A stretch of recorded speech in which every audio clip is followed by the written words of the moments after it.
I didn't think a single wooden post could ruin a man's life, but I also didn't think letting something slide for 3 years could quietly ruin mine, either.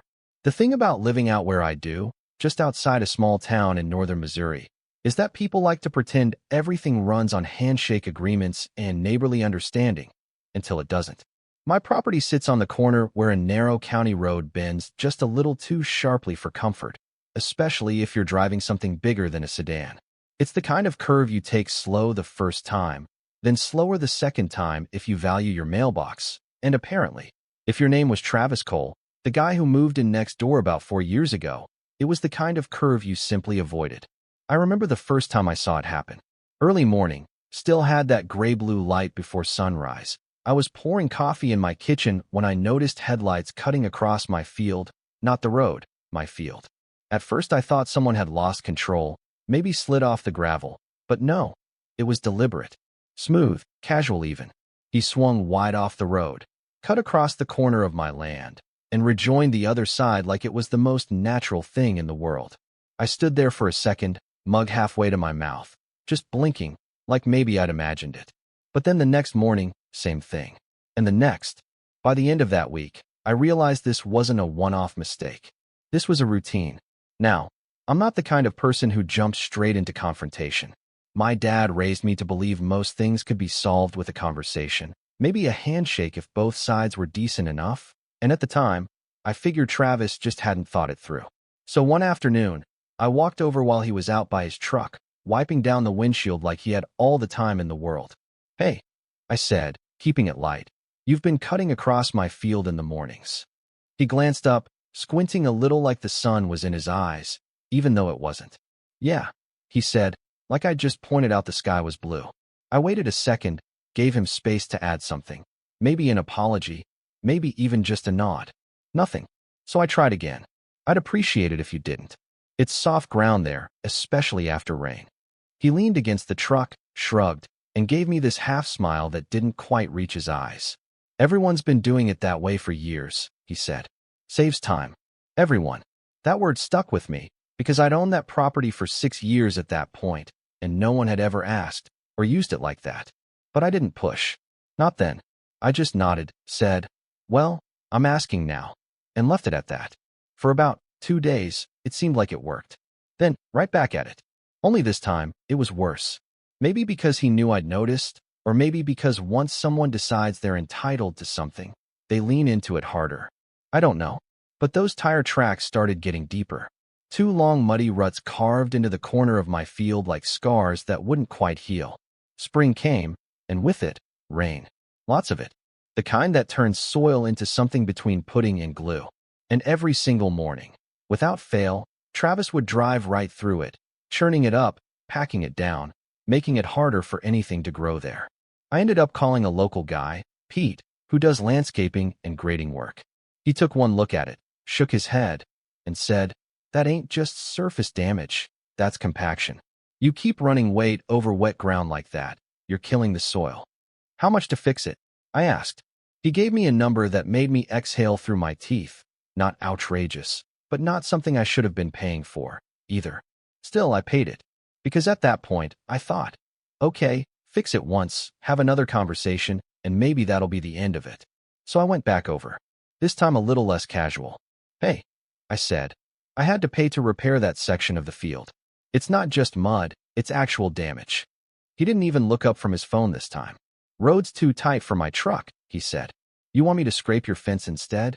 "I want you to use the road," I said, a little sharper than before. He finally looked at me then, and there was something different in his expression, not confusion, not even irritation, just this quiet certainty that what he was doing didn't require my approval. "Look," he said, "it's a corner. It's not like I'm parking there." And that was it. Conversation over, at least in his mind. I walked back to my house feeling that slow, creeping kind of frustration, the kind that doesn't explode, it just settles in your chest and sits there. Because the truth was, it wasn't about the dirt anymore. It was about being dismissed, like my property, my say, didn't carry any weight. Months went by, then a year, then another, and somewhere along the way, Travis stopped pretending I even existed. No wave, no nod, nothing. Just headlights in the morning, tires cutting across the same path, deeper and more defined with every pass, like he was drawing a line through my land and daring me to erase it. By the start of the third year, that corner of my field didn't even look like part of my property anymore. It looked like a makeshift road, one I never agreed to, never signed off on, but somehow ended up maintaining. And that's the part that really got to me. Not just that he was using it, but that I was the one paying for it, over and over again, like I'd quietly accepted the role he'd assigned me in his routine. What Travis never bothered to ask, never even seemed curious about, was what I actually did for a living. And that, more than anything, is what turned this from a minor annoyance into something else entirely. What Travis didn't know, and honestly never cared to find out, was that I'd spent the better part of my adult life dealing with land disputes exactly like this, the kind that start small, almost petty on the surface, and then slowly grow roots underneath everything until they're tangled up in ownership, boundaries, and pride, the kind that end with someone saying, "Well, it's always been that way." Like time alone can turn a bad habit into a legal right. I'm a real estate attorney. Been one for over a decade. Most of my work isn't flashy, no courtroom drama, no shouting matches in front of a jury. It's quiet stuff. Paperwork, records, old deeds that smell like dust and history, tracing lines on maps that were drawn before either of us were born, figuring out where one person's rights end and another's begin. And if there's one thing I've learned, it's this: people confuse access with ownership all the time. So one night, after another long day of watching those tire tracks sink deeper into my field, I sat down at my desk, opened up my laptop, and decided I was done guessing. If this was going to keep happening, I needed to know exactly where things stood, not emotionally, not neighbor to neighbor, legally. I pulled the county parcel records first. That's always step one. You'd be surprised how many disputes end right there, just by confirming what's actually on file. Then I went deeper. Pulled the deed chain going back decades, flipping through transfers, subdivisions, adjustments, 40 years of history, piece by piece. I half expected to find something, an old easement, maybe a recorded agreement from a previous owner who didn't mind someone cutting across that corner. It wouldn't have surprised me. That's how these things usually start: a favor that turns into a pattern, and a pattern that turns into an assumption. But there was nothing. No easement. No right-of-way. No prescriptive access agreement. Nothing even close. Legally speaking, Travis had zero claim to that stretch of land. Not implied, not inherited, not earned through time, nothing. Which meant one thing, plain and simple. Every single time he drove across my field, he was trespassing. Now here's where things get a little complicated, because in a lot of states, if someone uses a piece of land openly, continuously, and without permission for long enough, they can actually build a case for a legal right to keep doing it. It's called prescriptive easement, and it's exactly the kind of thing I deal with all the time. But here's the catch: it only works if the owner doesn't challenge it. And I had, more than once. Which meant Travis wasn't just being inconsiderate. He was digging himself into a position that could get very expensive very quickly. Still, I didn't act right away. Not yet. Because part of me wanted to be absolutely certain, not just legally, but factually. I didn't want this to turn into a he said, she said situation if it ever escalated. I wanted evidence. Clean, undeniable, time-stamped evidence. So in October, I set up a trail camera. Nothing fancy, the kind hunters use. Mounted it on a post near the tree line, angled just right so it caught that corner of the field where his truck always cut through.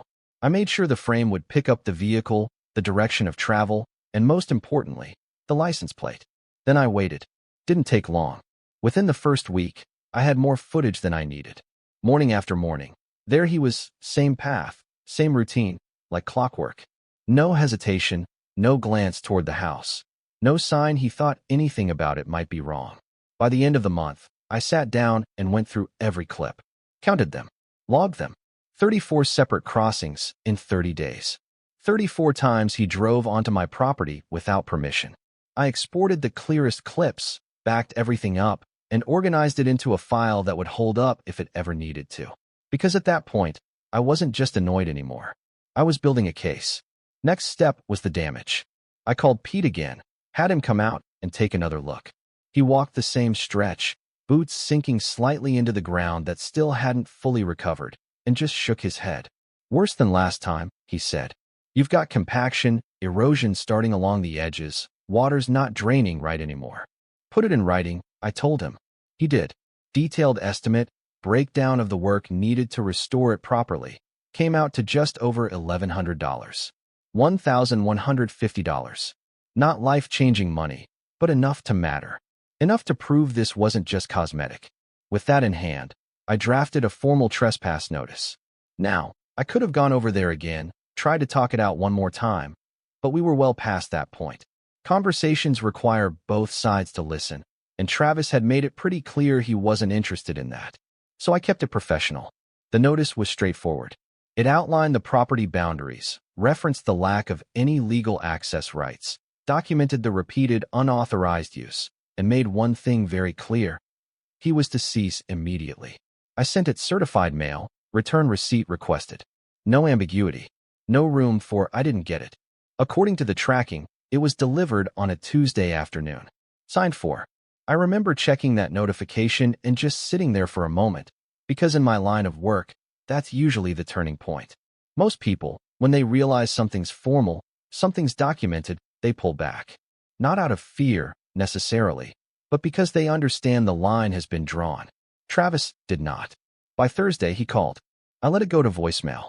Listened to it later that evening while I was making dinner, standing there at the counter with a knife in one hand and my phone in the other.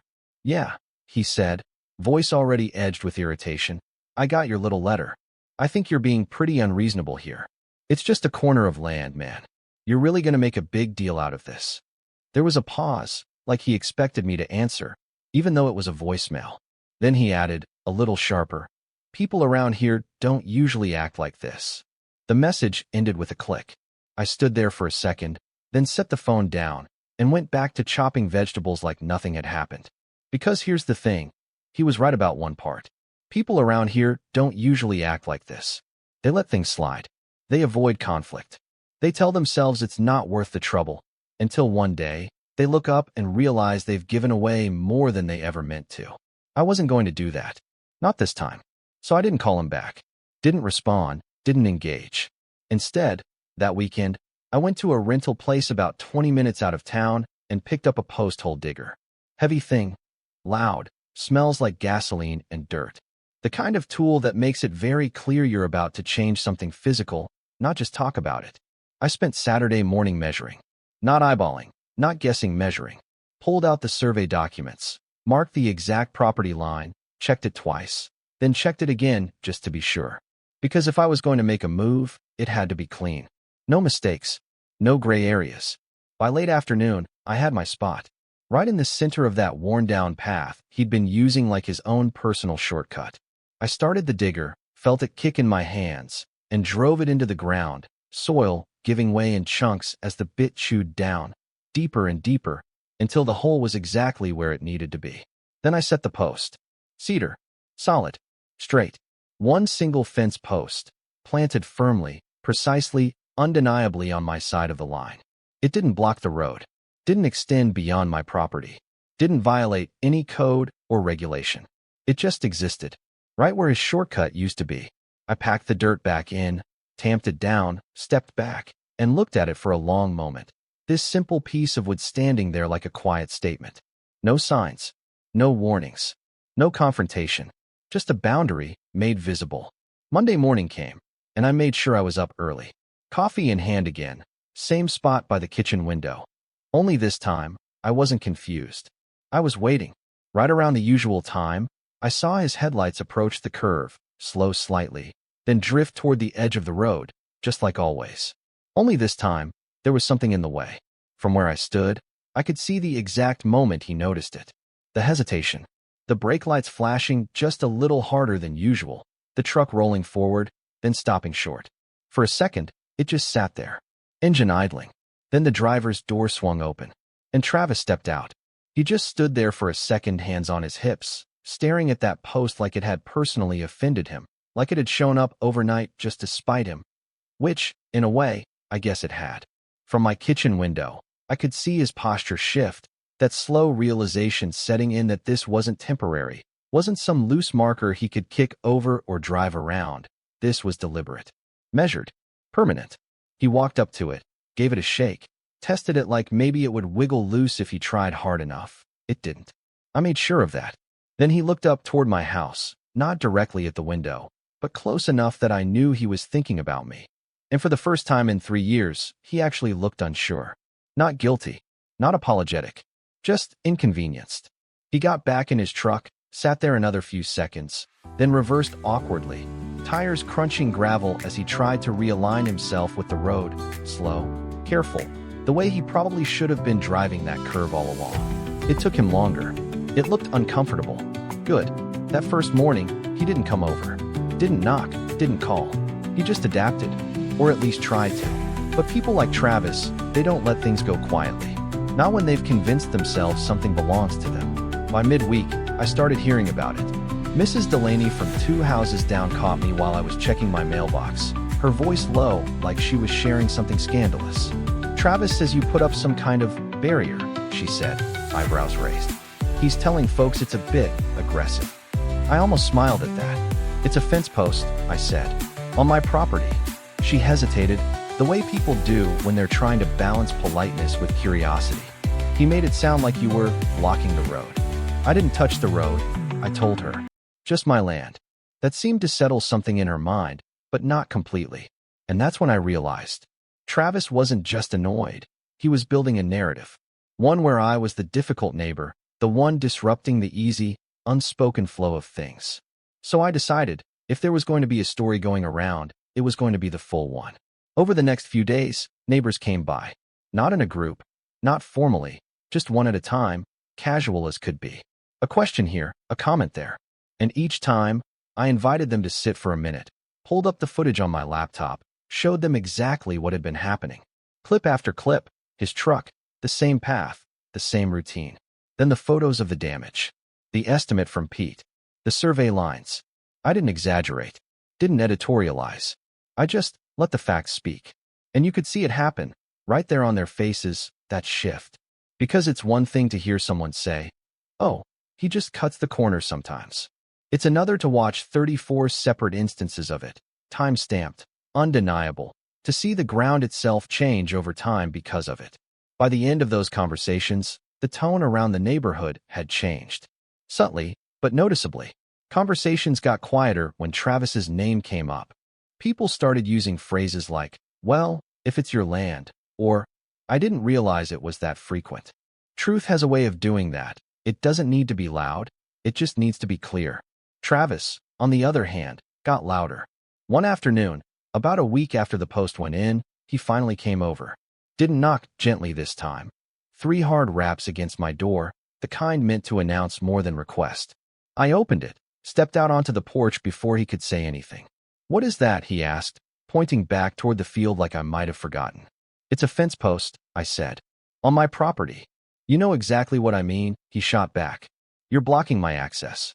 I let that hang for a second. Your access to my land. He exhaled sharply, ran a hand through his hair. Man, I've been using that for years. I know, I said. That's the problem. There was a beat of silence, tension sitting right there between us, thick and uncomfortable. You're really going to do this? He said finally. Over a strip of dirt. I shook my head just slightly. It stopped being about dirt a long time ago.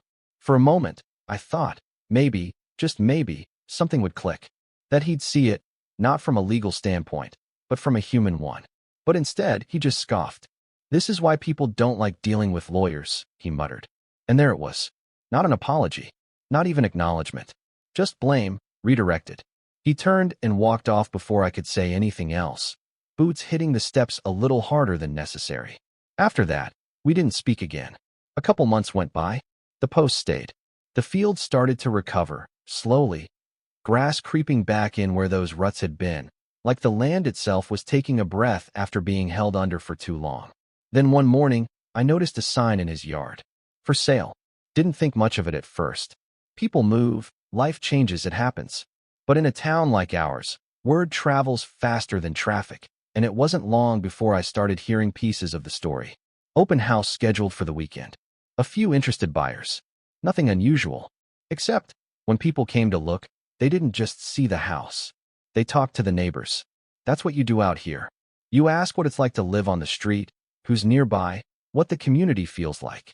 And this time, they got answers. Not rumors. Not opinions. Facts. By the end of that first open house, only a handful of people had shown up. Two of them, from what I heard later, had asked specifically about the situation with the field. One of the neighbors, quiet guy, keeps to himself, told them exactly what I'd shown him. The footage, the notice, the post. They thanked him and left. No offers. Weeks went by, then more. The sign stayed up, but the traffic didn't. His agent dropped the price once, then again. Still nothing. About 60 days in, the listing just disappeared. No sale announcement, no under contract banner. Just gone. I never asked Travis about it. Didn't need to. The silence between us said enough. And here's the thing. I didn't set out to ruin anything for him. That was never the goal. All I wanted was for him to stop taking something that wasn't his, to respect a line that should have been obvious from the start. But actions have a way of stacking up over time. Small ones, repeated often enough, until they carry more weight than anyone expects. 3 years of crossing a boundary, and one day, that boundary finally stood up. Literally. Sometimes I think about how easily this could have gone differently. One conversation that actually landed. One moment of, hey, you're right, I'll stop. That's all it would have taken. No cameras, no letters, no post in the ground. Just a little respect. But that's the part people underestimate. Respect isn't just about being polite. It's about recognizing where your world ends and someone else's begins, and choosing not to step over that line just because you can. So yeah, one fence post didn't ruin his life, but it did reveal the cost of ignoring a boundary for far too long. And I'll leave it at that, because I'm curious what you think. Was I too strict? Should I have just let it go, kept the peace, even if it meant paying for the damage and staying quiet? Or at some point, does standing your ground become the only reasonable option? I read every comment, seriously, so tell me where you land on this.